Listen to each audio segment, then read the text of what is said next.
In this tutorial, we will explain how to create a die cut in Adobe Illustrator CC. First, you need to create a new color swatch.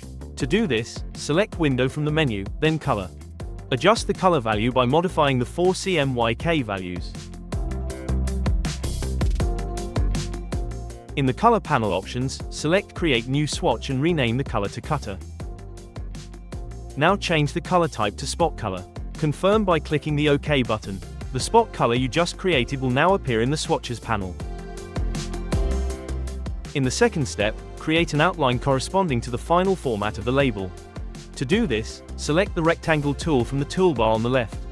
Double-click on the outline to open the rectangle window. Here, you must enter the final dimensions of the label's die cut and then confirm by clicking OK. Now the rectangle appears in the document. To assign the outline color, select the rectangle using the Selection tool from the toolbar. Color the outline with the Cutter color from the Swatches window. The surface color of the rectangle should have no color, so set the fill color to none. Next, you need to center the created outline in the center of the document using the Align window. The cutting line, whose outline you have colored with the die cut spot color, must now be set to overprint. To do this, select the rectangle with the Selection tool from the toolbar and open the Attributes window. Click on the Overprint Stroke option. The Overprint option ensures that the areas beneath the cutting line will be printed.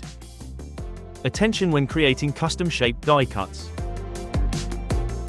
If you need a custom-shaped die cut, create the cutting line using the Pen tool from the toolbar.